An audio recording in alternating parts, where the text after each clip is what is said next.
नमस्कार दोस्तों, मैं हूं रोशन और आप देख रहे हैं प्रिपेयर फॉर नौकरी ऑफिशियल यूट्यूब चैनल। दोस्तों, सबसे पहले आप सभी लोगों को हैप्पी होली।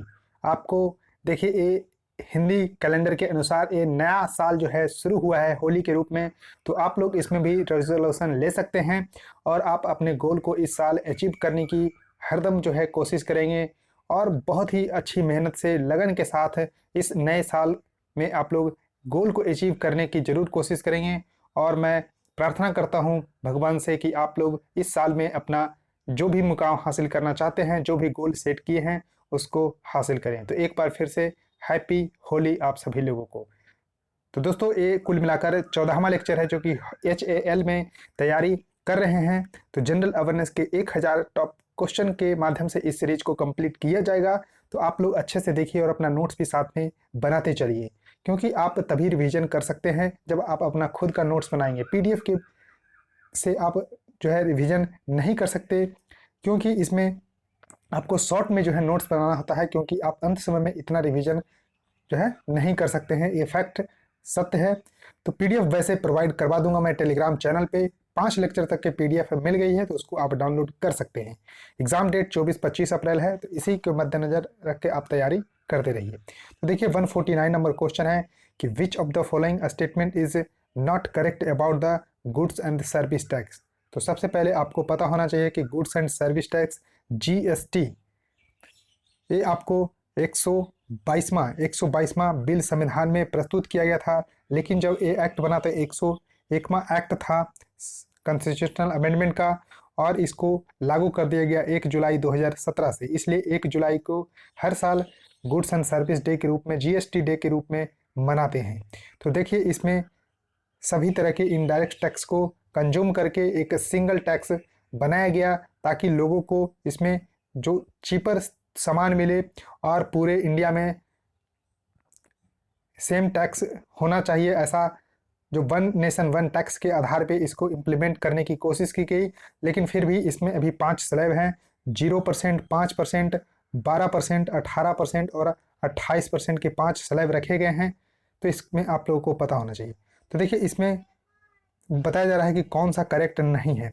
तो नहीं है तो डायरेक्ट टैक्स नहीं है, यही आंसर सही है। तो देखिए, it will replace all indirect taxes with a single tax, बिल्कुल सही है। It aims to simplify the existing system of the taxation in India, बिल्कुल सही है।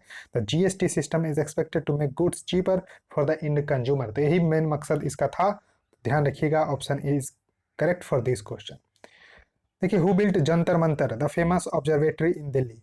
तो देखिए, ऑब्जर्वेटरी बनाया गया था महाराजा जय सिंह के द्वारा। ये दिल्ली में बनाया गया था जंतर मंतर के रूप में। तो इसको आप लोगों को ध्यान रखना है, महाराजा जय सिंह के द्वारा बनाया गया था Jantar Mantar, the famous observatory in Delhi.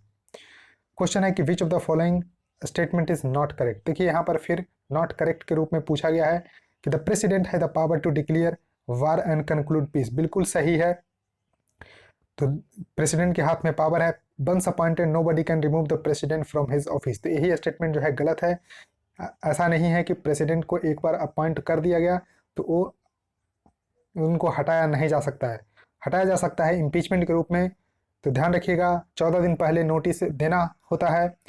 उनके अगर गलत बिहेवियर है, यानी कि मिस बिहेवियर है, असक्षम है काम करने में, पागल घोषित हो गए हैं, तब जाकर प्रेसिडेंट को इम्पीच किया जा सकता है। तो prime minister is the head of state, बिल्कुल सही है। President of India is the supreme commander of the armed forces. अब देखिए, प्रेसिडेंट से रिलेटेड और क्वेश्चन पूछे जाते हैं कि इनको ओथ कौन दिलाते हैं। तो चीफ जस्टिस ऑफ इंडिया, लेकिन रेजिग्नेशन इनको देना होता है, तब देते हैं वाइस प्रेसिडेंट ऑफ इंडिया को। क्वेश्चन है कि who won the US open women's tournament 2020। तो देखिए, US ओपन ये आपको टेनिस का ग्रैंड स्लैम टूर्नामेंट है। तो 4 ग्रैंड स्लैम टूर्नामेंट टेनिस में खेले जाते हैं, लॉन टेनिस में। इसमें सबसे पहला होता है ऑस्ट्रेलियन ओपन, फिर फ्रेंच ओपन, फिर विमल्डन, और फिर आपको US ओपन देखने को मिलता है। तो 2020 में विमल्डन कोरोना वायरस के कारण नहीं खेला गया, यानी कि कोविड-19 के कारण। 3 हुए हैं, तो एक मैं अभी बता रहा हूँ। तो US ओपन 2020 का विनर यहाँ पर रहे थे महिला वर्ग में नाओमी ओसाका, जो कि जापान के हैं। चलिए आपको दिखाता हूँ। तो ये टूर्नामेंट आपको 31 अगस्त से लेकर 13 सितंबर के बीच में खेला गया था। एक कुल मिलाकर इसका 140वां एडिशन था, और ये हार्ड सरफेस पे खेला जाता है, ये आपको ध्यान रखना है। और ये आपको न्यूयॉर्क में, यूनाइटेड स्टेट में खेला जाता है। चैंपियन बने थे ऑस्ट्रिया के डोमिनिक थिएम मेन सिंगल्स में, और विमेंस में बने थे नाओमी ओसाका जो कि जापान के हैं। ध्यान रखिएगा, इंपॉर्टेंट है। क्वेश्चन है कि where is the famous 30th century sun temple also known as a black pagoda located इन।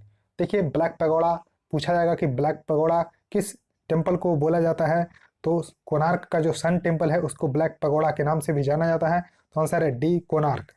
कोणार्क में स्थित है सन टेम्पल जो कि ब्लैक पैगोडा के नाम से मशहूर है, और एक टेम्पल भी आप देख सकते हैं, यही आपको सन टेम्पल है।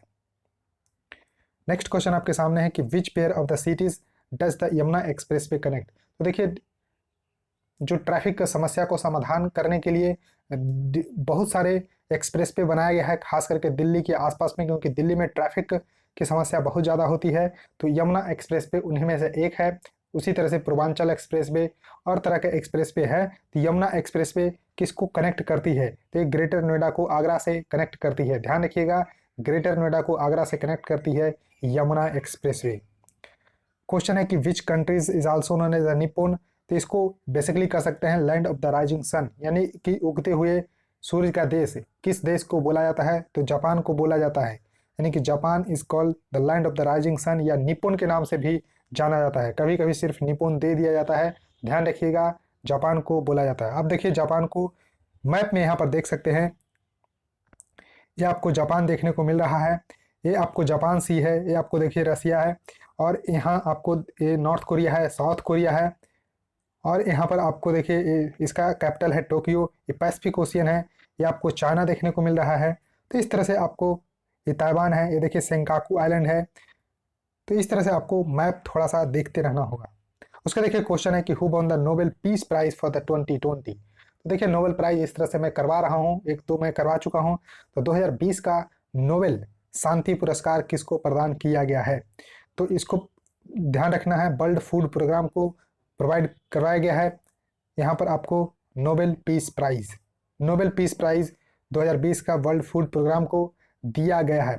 अब देखिए वर्ल्ड फूड प्रोग्राम को क्यों दिया गया है, तो इनका कहना है कि for its effort to combat hunger, for its contribution to the bettering condition for the peace in the conflict affected area, and for the affecting as a driving force in effort to prevent the use of the hunger as a weapon of war and the conflict।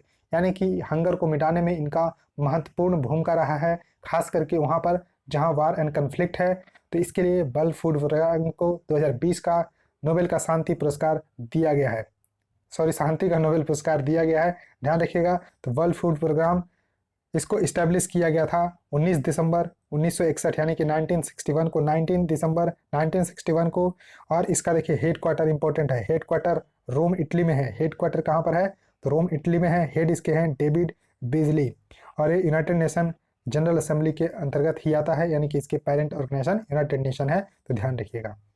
अब देखिए question है कि when did the constituent assembly meet for the first time. तो देखिए यहाँ पर आपको ध्यान रखना है कि 1946 में कॉन्स्टिट्यूएंट असेंबली का फॉर्मेशन किया गया। तो इसकी पहली बैठक 9 दिसंबर 1946 को हुई थी। तो ध्यान रखना है 9 दिसंबर 1946, 1946 को 9 दिसंबर को फर्स्ट मीटिंग हुई थी, जिसमें वरिष्ठ नेता डॉक्टर सच्चिदानंद सिन्हा को अस्थायी अध्यक्ष चुना गया था डॉक्टर सच्चिदानंद सिन्हा को। फिर 2 दिन बाद 11 दिसंबर 1946 को, यानी कि 11 दिसंबर 1946 को डॉक्टर राजेंद्र प्रसाद को परमानेंट यानी कि अस्थायी अध्यक्ष जो है चुन लिया गया था। तो ध्यान रखना है आपको दोस्तों। क्वेश्चन है कि विच स्टेटमेंट अबाउट द प्रधानमंत्री सुरक्षा बीमा योजना इज करेक्ट। तो देखिए प्रधानमंत्री सुरक्षा बीमा योजना, ये आपको प्रधानमंत्री मोदी का एक एम्बिशियस प्रोग्राम है, जिसको लॉन्च किया गया था फरवरी 2015 में। 18 से 70 जो आयु वर्ग के लोग हैं इस योजना का लाभ उठा सकते हैं। तो ध्यान रखना है 18 से 70 आयु वर्ग के लोग इस योजना का लाभ उठा सकते हैं। फरवरी 2015 में लॉन्च किया गया है, और इसको आप मात्र 12 रुपये पर एनम के प्रीमियम से आप इसको अवेल कर सकते हैं। तो इसका करेक्ट आंसर है कि the premium is just ₹12 per annum for each policy holder. आप देखिए इसमें अगर आप इनरोल करते हैं, यानी कि इस पॉलिसी को लेते हैं 12 रुपये पर एनम, तब आपको बेनिफिट क्या मिलेगा। तब देखिए इन केस अनएक्सपेक्टेड डेथ हो जाती है और फुल डिसेबिलिटी हो जाती है, तो यहाँ पर 2 लाख रुपये का यहाँ पर इंश्योरेंस मिलता है। और अगर पार्शियल डिसेबिलिटी हो जाती है परमानेंट, लेकिन तब आपको 1 लाख रुपये यहाँ पर इंश्योरेंस मिलती है इस योजना के तहत। आपको ध्यान रखना है। अब देखिए इससे भी क्वेश्चन आते हैं कि अगर यहाँ पर डेथ हो जाती है या फिर आपको फुल डिसेबिलिटी हो जाती है तो कितने प्रीमियम, कितने यहाँ पर इंश्योरेंस मिलती है। तो ध्यान रखना है 2 लाख और 1 लाख जो है पार्शियल डिसेबिलिटी के केस में। अब देखिए फुल फॉर्म ऑफ NCPCR पूछा गया है, तो NCPCR का फुल फॉर्म क्या है, तो national commission for protection of the child right. अब देखिए ये आपको ध्यान रखना है दोस्तों, बहुत ही इंपॉर्टेंट है, क्योंकि बाल श्रम से लेके यहाँ पर आपको बाल का यहाँ पर जो राइट्स है उसके आधार पे ये क्वेश्चन इंपॉर्टेंट हो जाता है। तो NCPCR का full form national commission for protection of the child rights.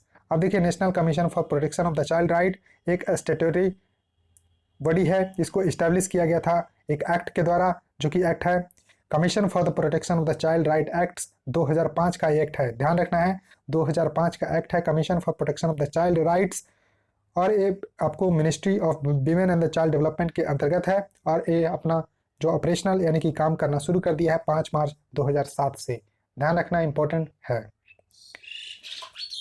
तो नेक्स्ट क्वेश्चन है कि which of the following statement about the sambar lake is correct.